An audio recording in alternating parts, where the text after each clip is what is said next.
नमस्कार मैत्रिणींनो, स्वागत आहे माझ्या यूट्यूब चॅनलवरती सर्वांचे।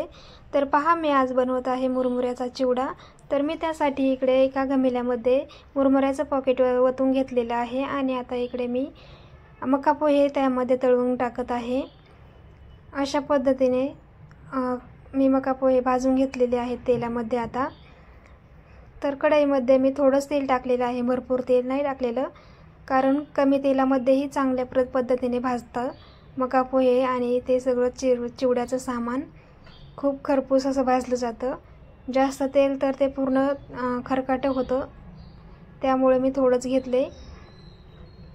आणि आता इकडे खोबरं पण बारीक काप करून घेतलेलं, तळून घेतलंय मी छान असं खरपूस। तर पहा, आता शेंगदाणे पण तळून घ्यायचे आहे त्याच्यामध्ये। शेंगदाणे पण असे चांगले असे छान खरपूस भाजून घ्यायचे। पहा, आता शेंगदाणे पण भाजलेले आहेत, ते पण काढून घेते।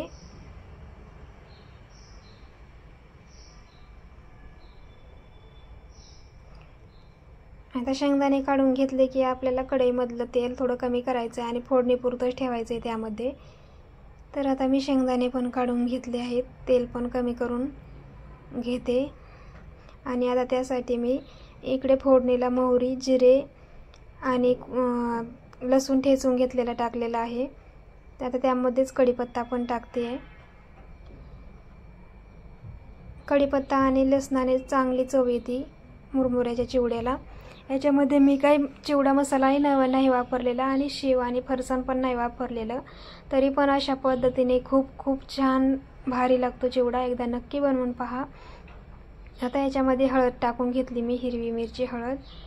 आता हे पण मिक्स करून घेते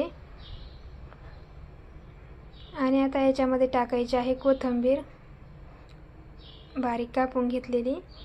हिरवी मिरची, कोथिंबीर आणि कढीपत्ता, लसूण याने खूप चांगला चिवडा बनतो। खायला म्हणजे खूपच भारी लागतो। एकदा नक्की बनवून पहा आणि रेसिपी आवडली तर चॅनलला सबस्क्राईब करा, लाईक करा, शेअर करा। आता याच्यामध्ये नमक टाकून घेतलेलं आहे। आता हे नमक त्यामध्ये चांगलं मिक्स करून घ्यायचं आहे आणि आता चांगलं परतलेलं आहे पूर्णच। तर आता गॅस बंद करून आपल्याला हे पूर्ण सर्व मुरमुऱ्यामध्ये टाकून घ्यायचं आहे। पहा, आता गॅस बंद केला आणि मी आता हे मुरमुऱ्याच्या घमेल्यामध्ये टाकून घेते। असं झाऱ्यानेच टाकायचं आहे ते आणि झाऱ्यानेच पूर्ण त्यामध्ये मिक्स करून घ्यायचं आहे, कारण हात नाही लावू शकत आपण, ते खूप गरम असतं, त्यामुळे पूर्ण असं झाऱ्याने मिक्स करून घ्यायचं ते।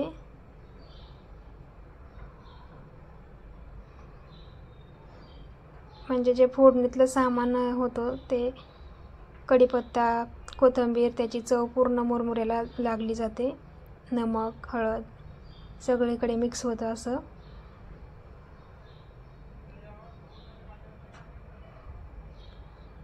खूप सोपी पद्धत आहे चिवड्याची। 10 मिनिटात बनवून रेडी होतो, काहीच टाईम नाही लागत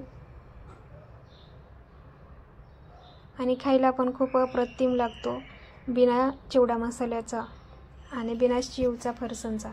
तुम्हाला आवडत असेल तर तुम्ही शेव, फरसाण ते पण टाकू शकता, चिवडा मसाला पण टाकू शकता। आता थोडं ते थंड झालेलं आहे, तर असं हाताने पूर्ण असं ते चोळून घ्यायचं, म्हणजे चांगले त्याला हळद ते लागली जाते पूर्ण मुरमुऱ्याला, नमक ते सगळीकडे पोचलं जातं।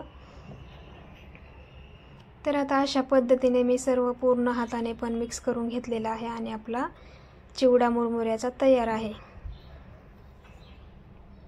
तर रेसिपी कशी वाटली मला नक्कीच सांगा कमेंट करून।